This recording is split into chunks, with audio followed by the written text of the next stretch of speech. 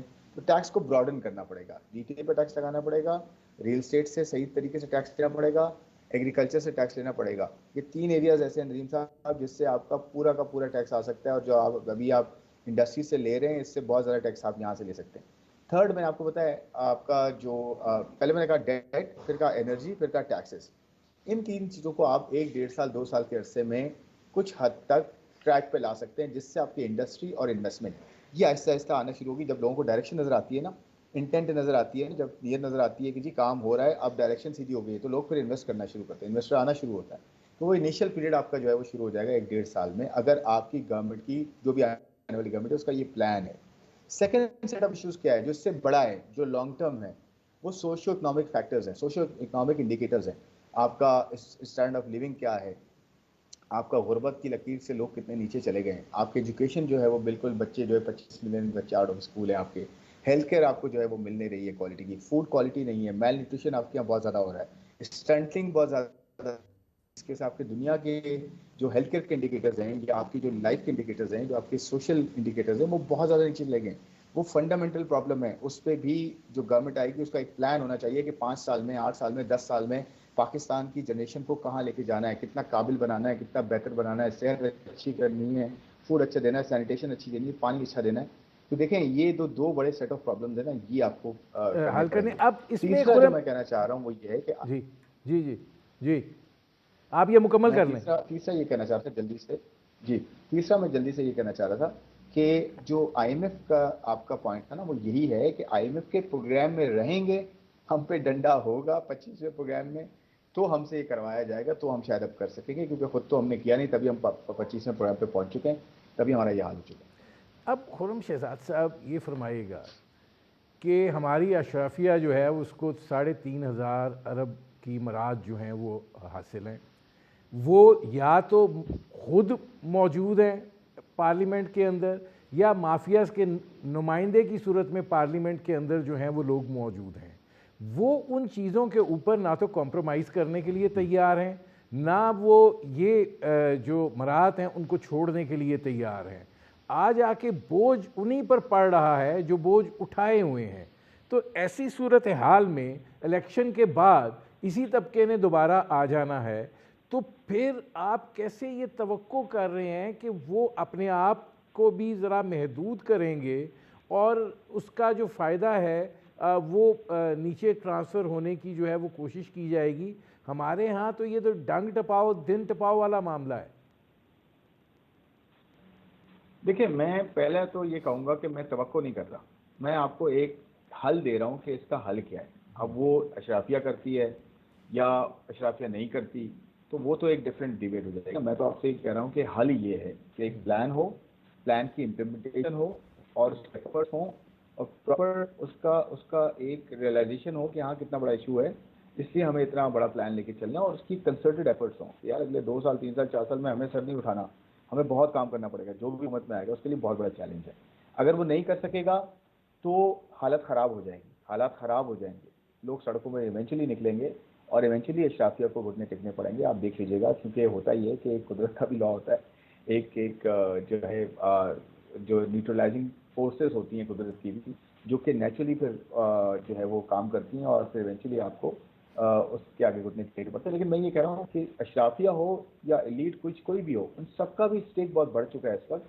یہ الگ بات ہے کہ وہ کہتے ہیں کہ جی اسٹیک تو باہر چلے گئے ان کے سب, لیکن اس ملک میں جب تک آپ ہیں, آپ کے اسٹیکس ہیں, اور آپ کی جنریشن کے اسٹیکس ہیں, سب کے اسٹیکس ہیں. تو میرے خیال میں جو آئے گا حکومت میں, اب ریئلائزیشن قوم کو اتنی آ چکی ہے کہ وہ اب یہ پوچھے گی کہ اب جو ہے وہ بیسکس کی جو ہے نا وہ پروویژن کیسے کرنی ہے, اور کیسے حالات کو ٹھیک کرنا ہے, بہتر کرنا ہے. تو ہم ینگ جنریشن ہے, ینگ قوم ہے ہم, تو ہم اب اپنا میرے خیال میں ہم پوچھ گاچھ کرنی چاہیے ہمیں, اور ہمیں اکاؤنٹیبلٹی کرنی چاہیے کہ صحیح چیز کیا ہے اور کیا کام کرنے چاہیے جو کہ آگے حکومت کو کرنے اور بہتری کی طرف جائیں. زیادہ دن نہیں کہ مسجد خرابی ہو, اس سے پرابلم سب کو ہوگی. یہ مت سوچیے کہ کسی ایک طبقے کو ہوگی اور دوسرا طبقہ بچ جائے گا. آہستہ آہستہ آگ جو لگتی ہے وہ پھر آہستہ آہستہ ہر گھر میں پہنچتی ہے. تو اب آئی ایم شیور کہ ایسا نہیں ہوگا, ریئلائزیشن آ چکی ہے, اور میرے خیال میں آگے جانے والے ٹائم پہ بہت یہ جو بہتری آپ ہے۔ بات کر رہے ہیں خرم شہزاد صاحب، میں یہیں سے پک کرتا ہوں. اس وقت میدان میں جتنی پارٹیاں ہیں، کوئی 3.25 سال حکومت میں رہا ہے اور کوئی ابھی 16 مہینے باقی تمام کی تمام جو ہیں وہ حکومت کر کے گئی ہیں. اگر یہ کہا جائے کہ ان کو حقیقتوں کا ادراک نہیں ہے تو ان کو بڑی اچھی طرح پتہ ہے کہ معاملات جو ہیں وہ کیا ہیں. اور جب وہ یہ کھڑے ہو کر پھر ابھی تو پاکستان پیپلز پارٹی ہی بول رہی ہے یہ کہیں کہ ہم 300 یونٹ تک بجلی مفت دیں گے، پیسے کہاں سے آئیں گے جی؟ وہ جو اتنی وزارتیں ہیں ان کو ختم کر دیا جائے گا، وہاں سے 300 ارب روپے کی بچت ہوگی. اسی طریقے سے دیگر جو تنخواہیں جو ہیں ان کو 5 سال میں دگنا کر دیا جائے گا، اس کا ریاست کے اوپر کتنا بوجھ پڑے گا، وہ کہاں سے آئے گا. مطلب جب یہ چیزیں سامنے آ رہی ہیں تو جس ڈسپلن کی آپ بات کر رہے ہیں وہ ڈسپلن تو اس طریقے سے اس لیڈرشپ میں جو ابھی حکومت میں یا ماضی قریب میں رہ کر گئے ہیں، حقیقت کو جانتے ہوئے وہ صورتحال تو نہیں دکھائی دے رہی. اچھا دیکھیں، مجھے لگتا ہے یہ زیادہ پولیٹیکل نیریٹو ہے، یہ کرنا اتنا آسان نہیں ہوگا. اس کی وجہ یہ کہ آپ کو ایک بڑے IMF پروگرام میں جانا ہے. جس دن آپ حکومت میں بیٹھیں گے اس کے کوئی 1 مہینے 2 مہینے بعد آپ کو بات شروع کرنی پڑے گی. اور یہ سب کا میرے خیال میں ریئلائزیشن ہے کہ ایک بڑے پروگرام میں جا کر ہمیں کچھ بڑی اماؤنٹ ملے تو پھر کہیں جا کے ہمیں ایک بریدنگ اسپیس ملے گی، ہمیں کچھ روم ملے گا اپنے آپ کو مینیج کرنے کا. اس کے علاوہ چارہ نہیں ہے. جو بھی حکومت میں آئے گا وہ یہ سوچ لے کہ اس کے لیے صرف چیلنج ہے، کوئی بینیفٹ نہیں ہوں گے. اگر وہ واقعی سرو کرنے کے لیے آتا ہے، اس میں یہ استطاعت ہے، ایبلٹی ہے یہ کہ وہ ہینڈل کر سکتا ہے بڑے مسئلوں کو. نہ صرف یہ کہ اکانومی کو اسٹیبلائز کر سکتا ہے بلکہ اسے جو ہے مشکلات سے نکال کے ایک بہتری کی طرف لے کے جا سکتا ہے اور eventually medium to long term میں لوگوں کو فائدہ کر سکتا ہے. تو پھر وہ حکومت میں آئے. ادروائز وہ حکومت میں آ جائے گا، وہ نعرے مارتا بھی رہے گا، وہ کچھ نہیں کر سکے گا ندیم صاحب. کیونکہ آپ IMF پروگرام میں ہوں گے. IMF آپ کو باندھ کے رکھے گا، ابھی بھی رکھا ہوا ہے آپ کو، آگے بھی باندھ کے رکھے گا آپ کو. تو وہ آپ کو مجبوری کرنا پڑے گا. یہ سب آپ یہ بھول جائیں کہ وہ جو نعرے مار رہے ہیں وہ کر سکیں گے. وہ کر سکیں گے. بہت شکریہ خرم شہزاد صاحب. ناظرین، یہ تھے خرم شہزاد، ان کی آپ نے گفتگو سنی. اب تک کے لیے اتنا ہی. اجازت دیجیے. اللہ حافظ.